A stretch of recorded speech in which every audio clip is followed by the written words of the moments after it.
প্রকৃতপক্ষে একটি সমাজের দর্পণই বলা হয় সংস্কৃতি। সংস্কৃতিটা হচ্ছে আপনার জীবনাচার, আপনি কি করেন, কিভাবে চলেন, আপনার কি আছে কি নেই, সবকিছু সংস্কৃতির মধ্যে। তো তার মানে পুরো পৃথিবীটাই একটা সংস্কৃতির আধার। তো এটাকে বাদ দিয়ে মানুষ সভ্য হতে পারে না। তো সভ্যতার চাবিকাঠি এর মধ্যেই লুকায়িত। যারা এটা খুঁজে নিতে পারে তারা চলে উঠে যায়, আর যারা এটা পায় না তারা পড়ে থাকে নিচে। আমরা কণ্ঠস্বর হলো 1987 সালে এর কার্যক্রম শুরু হয়। তো এটা 2013 সাল 14 সাল পর্যন্ত সচল ছিল খুবই জোরালো ভাবে। সর্বশেষ 2013 সালে ঢাকাতে প্রোগ্রাম হয়। এই ঢাকায় এই প্রোগ্রামে উপস্থিত ছিলেন অনেক নামকরা কবি সাহিত্যিকরা। কবি আসাদ চৌধুরী ছিলেন প্রধান অতিথি, ভাইজানও গেছিলেন আর কি অনুষ্ঠানে। তো ঢাকার মানে বাংলাদেশের অনেক বিখ্যাত মানুষ সেদিন উপস্থিত ছিলেন। তো ওনারা একটা কথাই বলেছেন যে এই সমস্ত কালচারাল সংগঠনের অনুষ্ঠানাদি হয় খুবই সামান্য, সীমাবদ্ধ কোনো জায়গার মধ্যে, সীমিত পরিসরে। আর আমরা এটা করেছিলাম কাজী আজহার আলী সাহেবের যে বাংলাদেশ ইউনিভার্সিটির অডিটোরিয়ামে, খুব বড় পরিসরে। তা ওনারা বিস্মিত হয়েছিলেন যে ফকিরহাটের একটা সংগঠন ঢাকাতে এসে এত বড় অনুষ্ঠান, এটা কিভাবে সম্ভব। সম্ভবটা হলো, ভাইজান বলেছেন আগে যে মানসিক শক্তি নির্ভর করে। আমি যদি চাই যে আমি এটা করব, আমার যত কাজই থাকুক, ওই যে উনি বলছেন যে আমার কিন্তু অফিসের টাইম টেবিল ছিল না, রাত 10, 11, 12টা, 1টা, 2টা পর্যন্ত অফিস করেছি। খুলনা বিশ্ববিদ্যালয়ে যখন গেছি আমি, তখন খুলনা বিশ্ববিদ্যালয়ে ওই গোড়া থেকে উঠতেছে ধীরে ধীরে, একদম প্রাথমিক পর্যায়ে গোলপাতার ঘর মোমবাতি জ্বালিয়ে আমরা অফিস করেছি। সেটা এখন গেলে বুঝবেন যে কোন পর্যায়ে। তো সেখানে দিন রাত টাইম টেবিল বলে কিছু ছিল না, কাজ করেছি। তো সে কাজের মধ্যেও ফকিরহাটকে ভুলে যায়নি।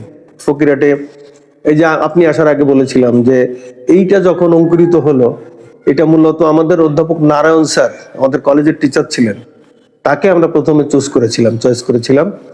তাকে নিয়ে আমরা তার কয়েকজন ছাত্র এই সংগঠনটা আমরা প্রতিষ্ঠা করি। কিন্তু নারায়ণ স্যার আকস্মিকভাবে এখান থেকে চলে যান ডুমুরিয়া কলেজের প্রিন্সিপাল হয়ে।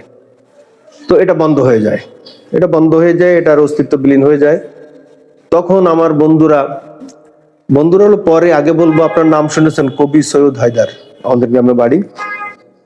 উনি এই বিষয়টা খুব খুশি হয়েছিলেন যে ফকিরহাটে একটা কালচারাল অর্গানাইজেশন গড়ে উঠেছে। তো সেটা যতটা খুশি হয়েছিলেন তার থেকে বেশি মর্মাহত হলেন যখন এটা বন্ধ হয়ে গেল। তো তখন উনি আমাকে খুবই উৎসাহিত করলেন যে তুমি এটা হাল ধরো, তুমি এটা করো। তো আমি এটা নিতে চেয়েছিলাম না, এটা কাজ করতে চেয়েছিলাম না, কারণ আমার বয়স তখন কম, আর আমার ওই ধরনের সামর্থ্যের অভাব ছিল। আমি ওই ধরনের কালচারাল বা সাহিত্যের সাথে তেমন ভাবে জড়িত ছিলাম না কোনোদিনই। আমরা দৌড়ায় গেলাম আমাদের আলাউদ্দিন স্যারের কাছে। আলাউদ্দিন স্যারকে বললাম যে স্যার আপনি এটা আমাদের সাথে আসেন, আপনি দায়িত্ব নেন। কিন্তু স্যার রাজি হলেন না। রাজি না হলে এটা আসলে পুনর্জন্ম লাভ করলো আমাকে দিয়েই।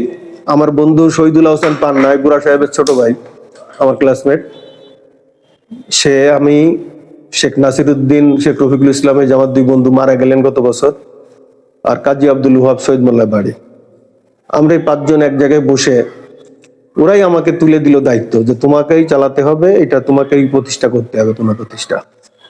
তোমরা সাথে থাকলে রাজি ছিলাম না, পরে রাজি হলাম তাদের কারণে। কিন্তু আমরা তো পেরেছি, আমরা যা করেছি ফকিরহাটের ইতিহাসে তাতে বলা হয়েছে, লেখা হয়েছে যে কণ্ঠস্বরের অবদান। এগুলো ওইভাবে লেখা না হলেও আমাদের নাম আছে সেখানে, যে আমরা 1987 সালে এটা করলাম।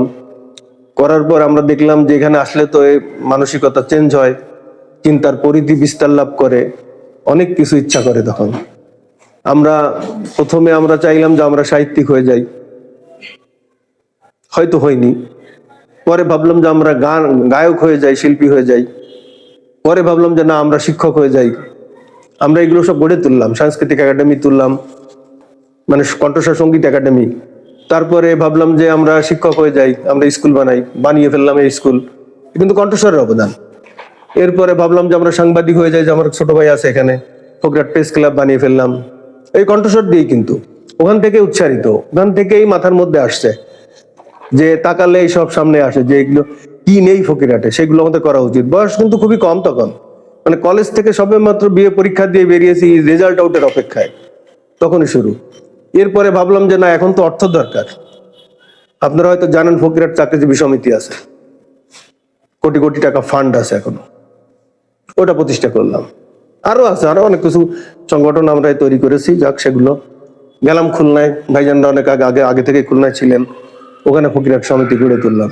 যে ঐক্যবদ্ধ না হলে, এক জায়গায় না হলে কোনো কিছু হয় না। আড্ডাই হলো সৃষ্টির মূল জায়গা। এই যে আমাদের মধ্যে চেতনা আসলো কেন, আমরা এখানে এই যে এই জায়গাটায়, এখানে বসেই 2 টাকার বাদাম কিনে নিয়ে বসতাম 3 জনে, আমি, পান্না আর রফিক। ও আবার নাসির তখন চাকরি করতো আমাদের সাথে, ওদের দেখা সাক্ষাৎ খুব কম হয়। এখানে 2 টাকার বাদাম কিনে নিয়ে 3 জনে বসতাম, বাড়ি থেকে বাইসাইকেল চালিয়ে। তো ওই যে বললাম যে আমরা এক জায়গায় ঢুকলাম, আমাদের চিন্তা ভাবনার পরিধি বিস্তার লাভ করলো, ধীরে ধীরে আমরা সেই পথে অগ্রসর হলাম। এটাই হলো সৃষ্টির রহস্য।